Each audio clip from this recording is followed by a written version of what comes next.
Good morning good morning. Good morning. Good morning good morning. ओ हे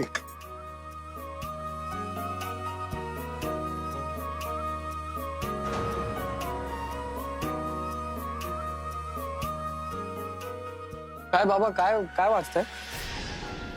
ते काल पवईला मोठा ऍक्सिडेंट झाला ते बघताय का? काल न्यूज मध्ये सगळीकडे तेच दाखवत होते. हो हो हो. तेच तेच तेच वाचतोय. अरे रोहन, अरे बाबा तुझी तिकडे जेवणा खाण्याची सोय सगळी व्यवस्थित आहे ना? हो. काळजी वाटत राहते तुझी सारखी. नाही आई, ऍक्च्युली काळजी करण्यासारखं काही नाहीये. तिथल्या मेस मध्ये मी जेवतो. तिथलं जेवण चांगलं असतं.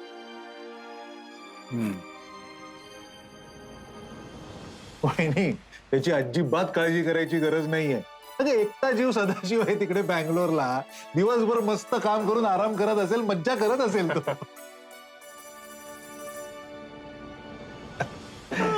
Good morning everyone. Good morning. अगं हे पंजाबी कुडी, तुझ्यासाठी तुझ्या नवऱ्याकडे गुड न्यूज आहे बरं का.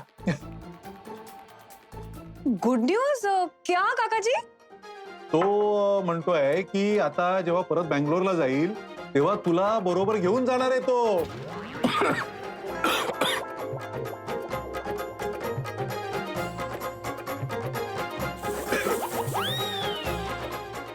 अरे आत्ता नाही का मला दादा ऐक.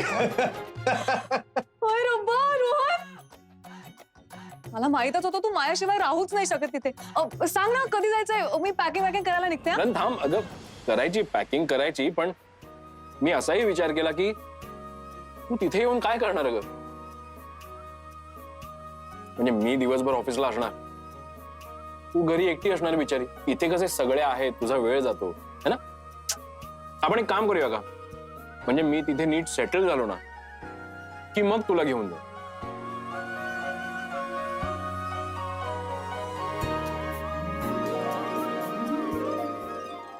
पण मग तू इथे कधी येणार आहेस? माहित नाही, म्हणजे एवढ्यात तरी यायचा प्लॅन नाहीये माझा. कारण की अगं तिथे जर मी राहिलो ना तर माझे सॅलरी हाईक होण्याचे चान्सेस जास्त म्हणून. पण बघूया. Wow, that's great. हा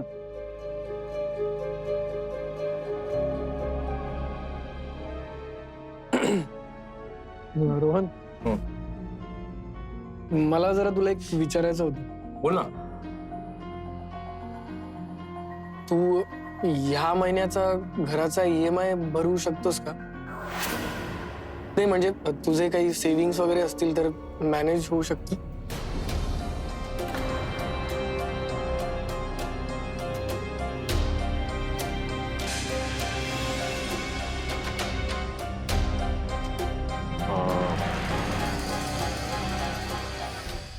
नाही रे, नाही जमणार. काय माझ्या पगारात माझंच भागत नाही, त्यात तुला कुठे देऊ.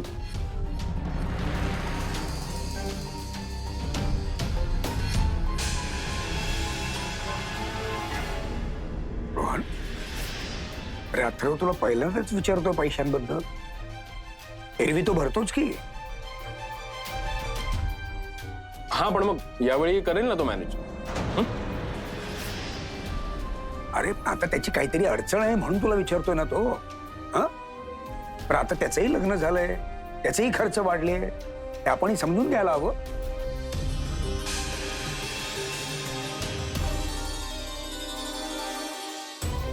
पण या घरात आपण सगळेच एकत्र राहतो म्हटल्यावर सगळ्यांनीच थोडाफार हातभार लावायला काहीच हरकत नाहीये मला वाटतं, नाही का?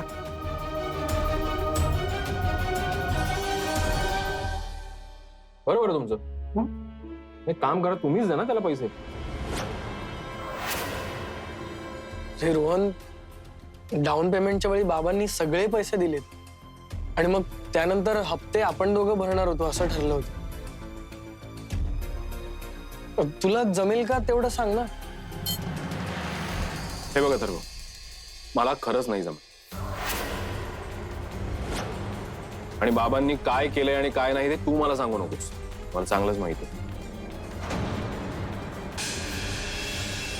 त्यामुळे त्यांची बाजू घेऊन तू जास्त शहाणपणा नको दाखव. आधीच मोठी माती खाऊन बसलायस तू आणि मला सांगतोस. मी काय शहाणपणा केलाय? तुझे सासरे मिस्टर जगदीश धर्माधिकारी एवढी चांगली ऑफर दिली होती त्यांनी तुला, आणि तू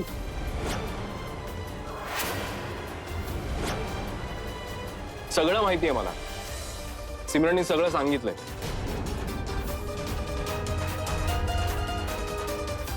तू पण ना मला सांग, काय हरकत होती? चल, घर जावंही जाऊ दे, हा? पण त्यांचा बिझनेस पार्टनर होण्यात काय हरकत होती?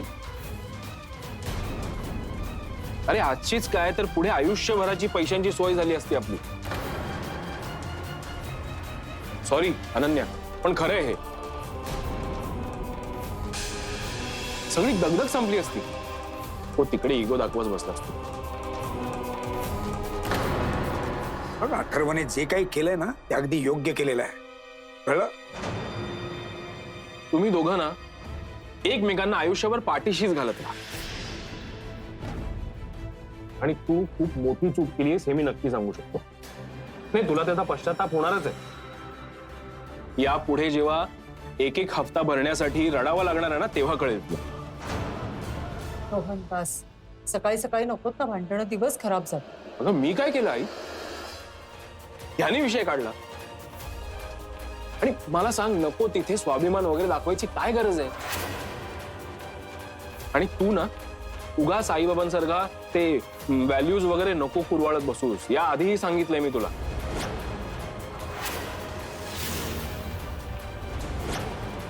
आता मोठा झालायस, लग्नही झालंय तुझं, तर तरी जरा सेन्सिबल वाग. अगदी बरोबर बोलतोय रोहन. अथर्व, नेहमी इमोशनली डिसिजन घ्यायचे नसतात. कधीतरी प्रॅक्टिकल पण विचार करायचा असतो. त्या धर्माधिकारींची ऑफर स्वीकारली असतीस ना तू, तर आपल्या सगळ्यांच्या आयुष्याचे सगळे प्रॉब्लेम सॉल्व्ह झाले असते. एक्झॅक्टली. एक मिनिट. अथर्वने निर्णय घेऊन झालेला आहे, तेव्हा तो आपल्या कुणाला पटो किंवा न पटो त्यावर आता चर्चा करण्याची काहीच गरज अरे नाही. काका, असं काय बोलतोयस तू? एक मिनिट. हा? अथर्व, मला सांग, दुसरीकडनं काही व्यवस्था होण्यासारखी आहे का पैशांची तुझ्याकडून? अरे नाहीये काका. नाहीतर मी रोहनला विचारलंच नसतं ना. आधी एकदा ते धर्माधिकारींचे पैसे परत करतोय असं झालं. सहन होत नाहीये मला. इट्स ओके, पण मग आधीच्या कंपनीतून काही ड्यूज वगैरे आहेत का?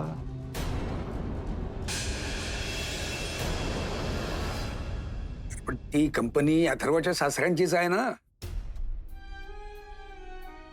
आणि अथर्वला त्यांना काही करून अडचणीत आणायचंच होतं. नाही म्हणजे माफ कर अनन्या, त्यामुळे तिकडनं काही सोय होईल, व्यवस्था होईल असं काही मला नाही वाटत.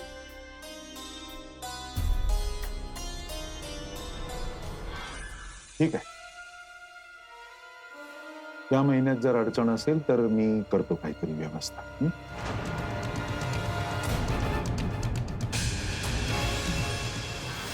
एक मिनिट, काय बोललास तू? आपण कुठून व्यवस्था करणार?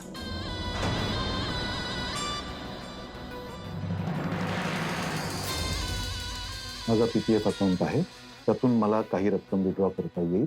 तुम्ही आता वापरेल. नाही, अजिबात नाही. ते मला माझ्या लेझर ट्रीटमेंटसाठी हवे. कसली ट्रीटमेंट?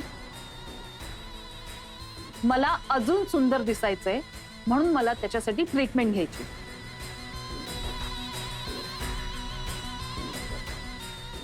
आणि 2 दिवसानंतर माझी अपॉइंटमेंट आहे हॉस्पिटॉलॉजिस्टकडे.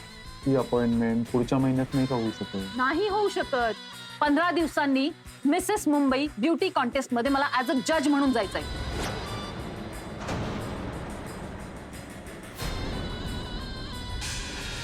आणि ही ट्रीटमेंट घेणं माझ्यासाठी खूप महत्वाचं आहे, कळलं?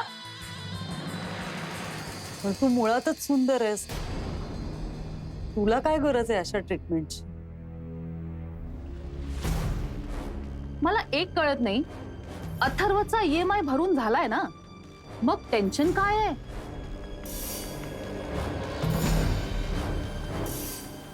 आणि तुझ्या सासू सासऱ्यांनीच पैसे दिलेत ना, मग परत करायची एवढी घाई काय झालीये तुला?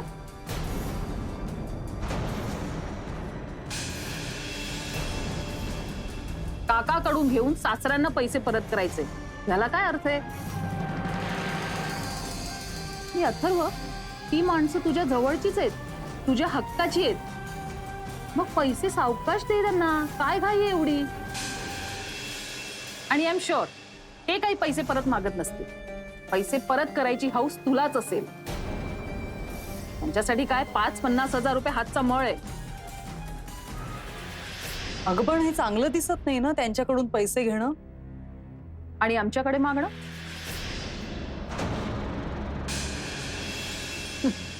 काही नाही, आधी भाऊजींना सवय होती सारखे हात पसरायची, आता तीच सवय अथर्वला लागली. काकू,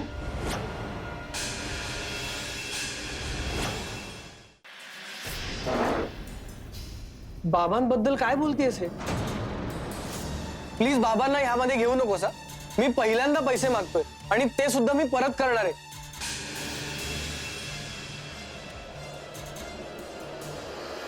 तेच म्हणते मी, ही वेळ आलीच कशी?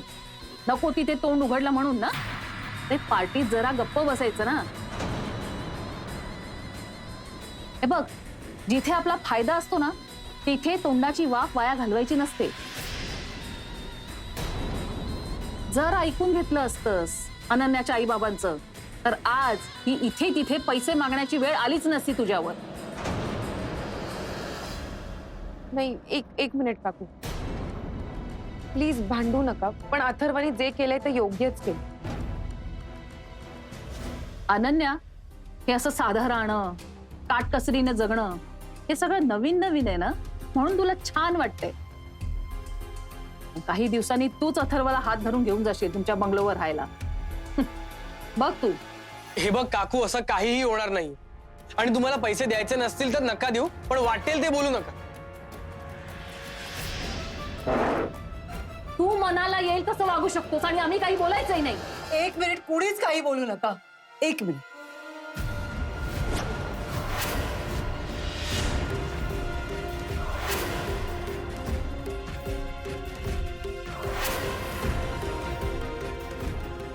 अथर्व,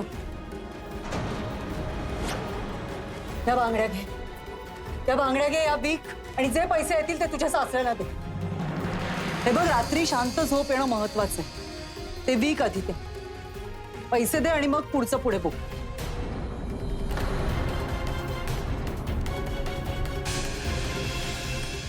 आई, अगं तू हे परत घे, तू घाल आता प्लीज.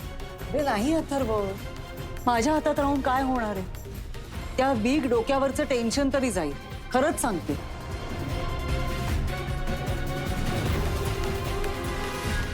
झालं, इमोशनल ब्लॅकमेलिंग सुरू झालं. हे बघ देविका, मी असं काहीही करत नाहीये. मी दागिने घालून मिरवायचे आणि माझ्या लेकाने घरच्यांसमोर हात पसरायचे आणि तुम्ही त्याला नाराज करायचे, याला काहीच अर्थ नाहीये ना. हे बघ, आपलं आपण काय ते बघू. ऐक माझं, त्या भीक आणि पैसे घे. आई नको ना ग, प्लीज. हे बघ अथर्व, दागिने हे अडचणीच्या वेळीच उपयोगी येतात. वर्षानुवर्ष लॉकरमध्ये राहिले काय आणि अंगावर राहिले काय, त्यांनी काहीच साध्य होत नाही. पण ते विकून जर तुझ्या डोक्यावरचं टेन्शन जाणार असेल तर काय बिघडलं?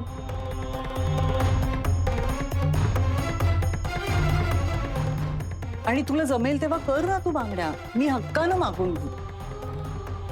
पण आज ते विक आणि पैसे परत कर त्यांचे. आणि एक लक्षात ठेवा, हे असं कुणाला विचारण्याची वेळच येऊ द्यायची नाही आपण, अगदी घरच्यांना सुद्धा.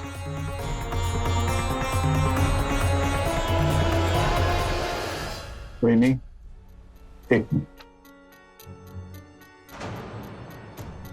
आता देत्या बांगडे. वहिनी या बांगड्या घे.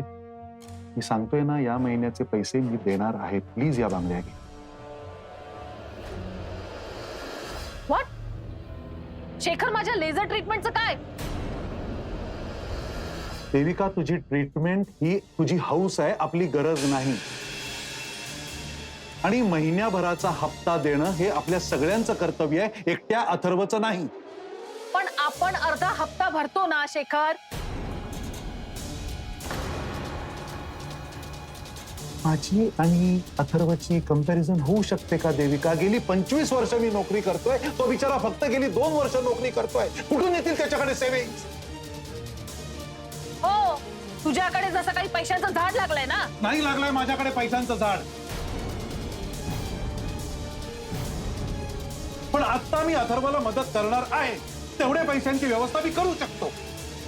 आणि मला याच्यावर चर्चा नकोय देविका, कळलंय तुला?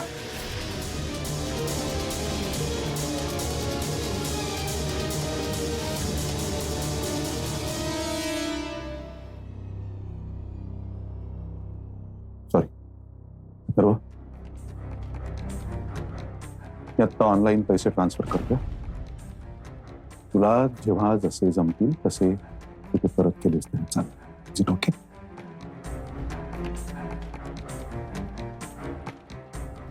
नाही, ठेवूया बांगड्या. घे.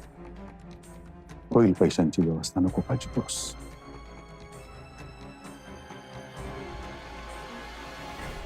शेखर,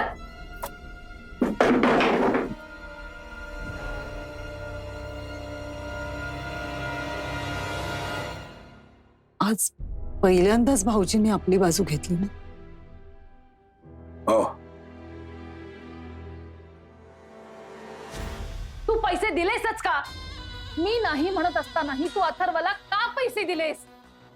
तू जरा माझं ऐकून घेतलंस ना देविका, तर कदाचित तुला कळेल मी काय सांगतोय ते. अजून काय ऐकायचं बाकी राहिलंय? तसं या घरात माझ्या मनासारखं कधीही काही होत नाही. तिथे तिथे तुझे दादा वहिनी स्वतःचं घोडं दामटवत असतात. सतत त्या मिडल क्लास व्हॅल्यूज बद्दल भाषण देऊन माझं डोकं उठवतात. आज काय तर पाय मोडलाय तरी घरातली कामं कशी करते? उद्या EMI भरायचंय म्हणून बांगड्या काढून काय देते?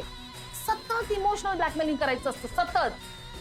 त्यात आज सगळ्यांसमोर मला ओरडलास, माझ्या विरोधात गेलास. त्यांना तर काय आनंदाच्या उकळ्याच फुटल्या असतील. मला हरवून जिंकल्याचा आनंद मिळाला त्यांना आज, तोही माझ्या नवऱ्यामुळे. त्यांचा हा आनंद तात्पुरता आहे. शेखर, आता ना मला मस्का मारू नकोस, कळलं? ही सगळ्यांसमोर खूप मोठा अपमान केलायस माझा. काय या छोट्या छोट्या अपमानांमध्ये अडकून पडतेस ग? हा? आपल्याला खूप लांबचा पल्ला गाठायचा आहे की नाही? मग या छोट्या छोट्या गोष्टींमध्ये गुंतून पडून चालणार नाहीये देविका. मी नाही म्हणत असतानाही तू अथर्वला सगळ्यांसमोर पैसे दिलेस, ही काय तुला लहान गोष्ट वाटते? देविका, हे सगळं मी आपल्या भविष्याचा विचार करून केलाय. Trust me. तू आणि आपल्या भविष्याचा विचार. तू जरा शांत होऊन ऐकलंस ना माझं, तर मी काय सांगतोय हे कदाचित तुला कळेल. तू बस बघू आधी खाली. खाली बस देविका, मी काय सांगतोय ते नीट समजून घ्यायचा प्रयत्न तरी कर. बस खाली, बस खाली. तर जरा मी काय सांगतोय ते लक्षपूर्वक ऐक. अजून काही दिवस तरी आपल्याला ह्याच घरात, म्हणजे आपलं नवीन घर होईपर्यंत ह्याच घरात राहावं लागणार आहे, बरोबर? म्हणजे अजून काही महिने तरी आपल्याला ह्या घराचा अर्धा EMI भरत राहावा लागणार आहे, बरोबर ना? ते सगळं मला कळतंय, पुढे बोल ना. तुला एक अत्यंत महत्वाचीच गोष्ट कळत नाहीये देविका, तीच सांगायचा प्रयत्न करतोय मी. जेव्हा आपल्याला आपल्या नवीन घरासाठी पैसे जमवावे लागतील, ते एक विशिष्ट रक्कम उभी करावी लागेल, त्यावेळेला मी अथर्वला सांगू शकेन ना की गेल्या वेळेला तुला अडचण होती, त्यावेळेला तुझ्या पाठीशी भक्कमपणे मी उभा राहिलो, मी तुझ्या वाटचा EMI भरला, आणि आता मला माझ्या घरासाठी पैसे उभे करायचे, त्यावेळेला मला हे EMI वगैरे भरणं जमणार नाही. सो तू हा अख्खा EMI भर.